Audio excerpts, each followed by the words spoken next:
എന്താണ് blood pressure? നിങ്ങൾ ഈ മരുന്നുകൾ കഴിക്കുന്നത് എന്തിനു വേണ്ടിയിട്ടാണ്? ഒരാളുടെ പ്രഷർ 0 അയാൾ മരിക്കുമ്പോഴാണ്. റൈറ്റ്? ഓരോ ആൾക്കാരുടെ ശരീരത്തിൽ ഒരു മിനിമം അളവുണ്ട് പ്രഷറിന്. 10 വയസ്സുള്ള കൊച്ചിൻ്റെ പ്രഷർ ചിലപ്പോൾ 90-60 ആയിരിക്കും. അത് 10, 12, 14, 15 വയസ്സെത്തുമ്പോഴേക്കും അതൊരു 100-70 കയറും. റൈറ്റ്? അത് കഴിഞ്ഞൊരു 18, 20 വയസ്സൊക്കെ എത്തുമ്പോഴേക്കും അത് 120, പിന്നെ 30, 40, 50 വയസ്സെത്തുമ്പോഴേക്കും 130, 140. അങ്ങനെ ഗ്രാജുവലി ഈ സിസ്റ്റോളിക് ബി പി, മുകളിലെ ബി പി ആണ് സിസ്റ്റോളിക്, താഴത്തെ ഡയസ്റ്റോളിക്. ആ സിസ്റ്റോളിക് ബി പി അത് ഹാർട്ട് പമ്പ് ചെയ്യുന്നത് പ്രഷർ സൂചിപ്പിക്കുന്നത്. ഇത് കൂടിക്കൊണ്ടേയിരിക്കും. റൈറ്റ്? ഇതിൻ്റെ കാരണം എന്താണെന്ന് നിങ്ങൾ ചിന്തിച്ചിട്ടുണ്ടോ?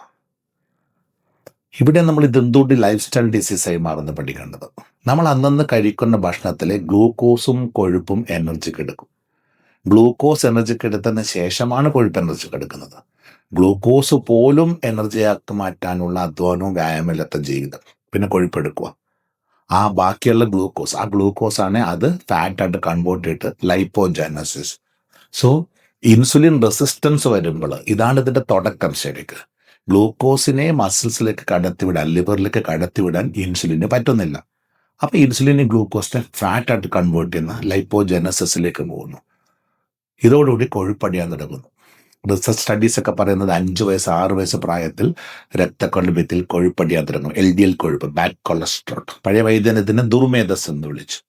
ഇത് അടിയാൻ തുടങ്ങും. ഗ്രാജുവലി രക്തക്കൊള്ളിൻ്റെ ഭിത്തിൽ ഒരു 5% ബ്ലോക്ക്, 10% ബ്ലോക്ക്, 15%, അത് പല വലിപ്പത്തിൽ പല ബ്ലോക്കുകൾ നിറഞ്ഞ ഒരു മുരിങ്ങാക്കോലിൻ്റെ അവസ്ഥയിൽ രക്തക്കൊള്ളിൻ്റെ ഭിത്തി കംപ്ലീറ്റ് മുഴകൾ നിറയുന്നു.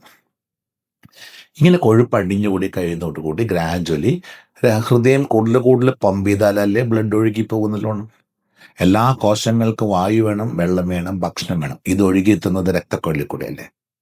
സോ ഈ കോശങ്ങളിലേക്ക് വായു, വെള്ളം, ഭക്ഷണത്തിൻ്റെ ലഭ്യത കുറയുമ്പോൾ അത് തള്ളി എത്തിക്കാൻ വേണ്ടി ഹൃദയം കൂടുതൽ ബലത്തിൽ പമ്പ് ചെയ്യാൻ തുടങ്ങുന്നതോടുകൂടിയാണ് പ്രായം കൂടുന്തോറും കൂടുതൽ കൊഴുപ്പടിയുന്നു, ബ്ലോക്കുകൾ വലുതാവുന്നു, രക്തോട്ടം കുറയുന്നു, ഹാർട്ട് കൂടുതൽ ബലത്തിൽ പമ്പ് ചെയ്യേണ്ടി വരുന്നു. ഇതൊരു പ്രകൃതി നിയമമായിട്ട് കൂട്ടാം. റൈറ്റ്? ഇതൊരു രോഗമല്ല, ശരിക്കും ഇതൊരു അവസ്ഥയാണ്. റൈറ്റ്? സോ പ്രായം കൂടുന്തോറും ബി പി കുറച്ച് കൂടിയാലേ കോശങ്ങൾക്ക് വായു, വെള്ളം, ഭക്ഷണം കിട്ടും. പക്ഷെ ഒരു പരിധിയിൽ അധികം കൂടിയാൽ എന്ത് പറ്റും? ഇവിടെയാണ് നമ്മൾ ചിന്തിക്കേണ്ടത്. ഒരു പരിധി വിട്ട് കൂടിക്കഴിഞ്ഞാൽ, ഇപ്പോൾ 1-ാം നിലയിൽ വെള്ളമൊടിക്കാൻ വെച്ചിരിക്കുന്ന ഒരു മോട്ടർ, അതുകൊണ്ട് 3-ാം നില വെള്ളമൊടിച്ച് എന്താ പറ്റുക?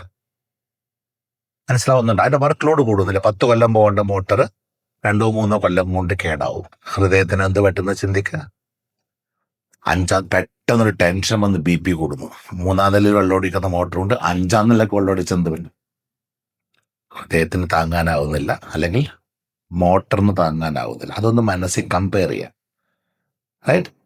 നമ്മൾ ഹൃദയാഘാതം വന്ന് കുഴഞ്ഞു വീണ് മരിക്കുന്നേക്കാൾ കൂടുതൽ നമ്മൾ കേൾക്കുക സ്ട്രോക്ക് വന്നെന്ന് കേൾക്കാറുള്ളത്. അത് മനസ്സിൽ കണ്ട് നമുക്ക് മോട്ടറിൻ്റെ കോയിൽ കത്തി മോട്ടർ കേടായി എന്ന് കേൾക്കുന്നേക്കാൾ കൂടുതൽ ഫ്യൂസ് കട്ടാകുക, ELBS ട്രിപ്പാല സൗണ്ട്.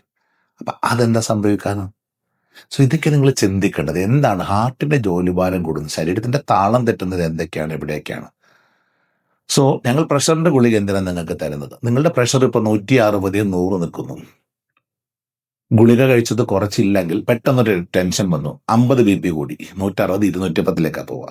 അതേസമയം 120 നിർത്തിയാലോ, 50 കൂടി 170 ആകുന്നുള്ളൂ, വലിയ പ്രോബ്ലം ഇല്ല.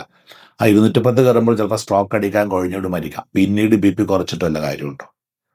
സോ ആ കൺട്രോൾ ചെയ്യാൻ വേണ്ടി ഒരു നോർമൽ ലിമിറ്റ്സിൻ്റെ അകത്ത് നിർത്താൻ വേണ്ടിയിട്ടാണ് ഈ ഗുളിക തരുന്നത്. അല്ലാതെ നിങ്ങളുടെ പ്രഷർ മാറ്റാനല്ല ഗുളിക തരുന്നത്. ഇനി നിങ്ങൾ എന്താണ് വേണ്ടത്, എങ്ങനെയായിരിക്കണം പ്രഷറിനെ കൈകാര്യം ചെയ്യേണ്ടത്?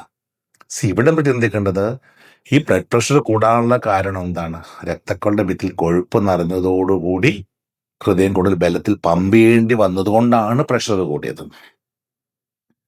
അപ്പോൾ പ്രഷർ കൂടിയത് കുറക്കാൻ വേണ്ടി ഗുളിക കഴിച്ച് BP കുറക്കുമ്പോൾ ഹൃദയാഘാതത്തെയും പക്ഷാഘാതത്തെയും തടയാം. പക്ഷേ രക്തോട്ടം കുറയില്ലേ? കോശങ്ങൾക്ക് വായു, വെള്ള, ഭക്ഷണം കിട്ടുക? നിങ്ങൾ വയസ്സനായി പോയില്ലേ? അകാല വാർദ്ധക്യം. സോ ഇവിടെ പഠിക്കേണ്ടത്, ഗുളിക കഴിച്ച് BP കുറക്കുന്നതിൻ്റെ കൂടെ വ്യായാമം ചെയ്ത് രക്തോട്ടം കൂട്ടണ്ടേ? ആ വ്യായാമം കാർഡിയാക് എക്സസൈസ് ആയിരിക്കണ്ടേ? ഹൃദയത്തെ സ്ട്രെങ്തൻ ചെയ്യാൻ എക്സസൈസ് ആയിരിക്കണ്ടേ?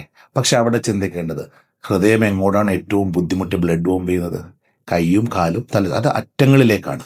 സോ കയ്യിലും കാലിലുള്ള രക്തോട്ടം കൂട്ടാനുള്ള വ്യായാമങ്ങൾ ചെയ്ത് വാമപ്പ് ചെയ്ത് കൈയും കാലും രക്തോട്ടം കൂട്ടിയതിന് ശേഷമല്ലേ കാർഡിയക് എക്സസൈസ് ചെയ്യാൻ പാടുള്ളൂ. അതുകൊണ്ടല്ലേ പെട്ടെന്ന് ഓടി ഒരു കുറേ കാലം മുമ്പ് കളിച്ചിരുന്ന ഒരാൾ പെട്ടെന്ന് ഒരു ബോൾ കണ്ടു ഉടനെ കോർട്ടിലിറങ്ങിയിട്ട് ബോളിന്റെ പുറകെ ഓടുന്നു, കുഴഞ്ഞു വീണ് മരിക്കുന്നു. അത് ഹൃദയത്തിന് താങ്ങാൻ പറ്റുന്നില്ല. ജോലിഭാരം വരുമ്പോൾ പെരിഫറൽ റെസിസ്റ്റൻസ് ഹൈ ആണ്. സോ എന്തിനാണ് ഓരോ ഗെയിംസിന് മുമ്പ് വാമപ്പ് ചെയ്തത്? കൈകാൽ രക്തോട്ടം കൊണ്ട് ഉദ്ദേശം ഇതൊക്കെ നമ്മുടെ മനസ്സിലൂടെ വരണം. കുറച്ച് ഗുളിക കഴിച്ച് മാസം ചെക്കപ്പ് നടത്തി, കൊല്ലം ഹോൾ ബോഡി ചെക്കപ്പ് നടത്തി, കേടായോ എന്ന് നോക്കിക്കൊണ്ടിരിക്കല അല്ല ചികിത്സ. റൈറ്റ്? ഇത് ഒരു കോമൺ സെൻസും ലോജിക്കും ആൻഡ് സയന്റിഫിക് ആയിട്ട് ചിന്തിക്കണം. സോ പ്രഷർ കൂടുന്നത് ഒരു പ്രകൃതി നിയമം എന്ന് പറയുമ്പോൾ ഒരു പരിധി വിട്ട് കൂടുമ്പോൾ ദോഷം ചെയ്യാം ഹൃദയത്തിനും തലച്ചോറിനും. ഗുളിക കൊണ്ട് ബി പി കുറച്ചേ പറ്റൂ. ബി പി കുറക്കുമ്പോൾ അതിൻ്റെ ഒപ്പം cardiac exercise and planned exercise ചെയ്ത് രക്തോട്ടം കൂട്ടിയില്ല എങ്കിൽ അത് നമ്മൾ അകാല വാർദ്ധക്യത്തിലേക്ക് കൊണ്ടുപോകും. ഇത് മനസ്സിലാക്കുക. അടുത്തത്, ഈ ഗുളികളൊക്കെ നിർത്തണം എന്ന് ആഗ്രഹമുണ്ടോ? പ്രഷറിന്റെ മരുന്ന് നിർത്തണം, പ്രഷർ നോർമലാക്കണം എന്ന് ആഗ്രഹമുണ്ടോ? അങ്ങനെ ഉണ്ടെങ്കിൽ രക്തക്കോളിന്റെ ഭിത്തിയിൽ ആ കൊഴുപ്പ്, ആ ബ്ലോക്കുകൾ, ആ മുരിങ്ങാക്കോല് പോലെയുള്ള മുഴകൾ അത് ചെറുതാക്കണം. അത് ചെറുതാക്കാനുള്ള ഒരു മരുന്ന് ഇന്നുവരാരെങ്കിലും കണ്ടുപിടിച്ചിരുന്നെങ്കിൽ പിന്നെ ആൻജിയോപ്ലാസ്റ്റി വേണോ, ബൈപ്പാസ് വേണോ? സോ അത് ചെറുതാക്കാൻ എന്താണ് ഒരു പോംവഴി? ഇതാണ് ചിട്ടയായ വ്യായാമത്തിലൂടെ, ഡയറ്റ് കൺട്രോളിലൂടെ, ഒരു പ്രത്യേക പ്ലാനിങ്ങിലൂടെ ഞാൻ എൻ്റെ പേഷ്യൻസിനെ കൊണ്ട് ചെയ്യിച്ചുകൊണ്ടേയിരിക്കുന്നത്. ഒരു പ്ലാനിങ്ങോടുകൂടി സിസ്റ്റമാറ്റിക്കായിട്ട് 2-3 മാസം കൃത്യമായിട്ട് ഈ കാര്യങ്ങൾ ചെയ്ത് മാക്സിമം ബ്ലോക്കുകൾ ചെറുതാക്കാൻ ശ്രമിക്കണം. പ്ലാക്ക് റിഗ്രഷൻ അത്ര ഈസി ഒന്നുമല്ല. എന്നാൽ ആവശ്യമില്ലാത്ത ബോഡി വെയിറ്റ് കുറച്ച് ബ്ലഡ് ഫ്ലോ കൂട്ടാനുള്ള വ്യായാമം ചെയ്ത് നമ്മൾ ബ്ലോക്ക് ചെറുതാക്കാൻ ശ്രമിക്കുക. ചെറുതായിക്കൊള്ളുന്നില്ല.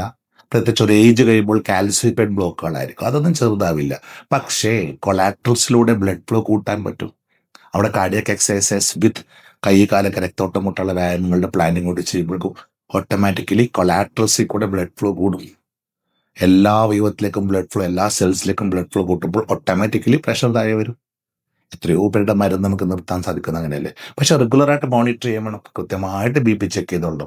നിർബന്ധമായിട്ട് ഒരു ബി പി അപ്പാരറ്റസ് വീട്ടിലുണ്ടായിരിക്കണം. ഓക്കെ, നിങ്ങൾക്ക് എന്ത് കൺഫ്യൂഷൻ വല്ല ചെക്ക് ചെയ്യുക, വിലയിരുത്താൻ, എന്നിട്ട് സ്വയം വിലയിരുത്താൻ പഠിക്കണം. റൈറ്റ്?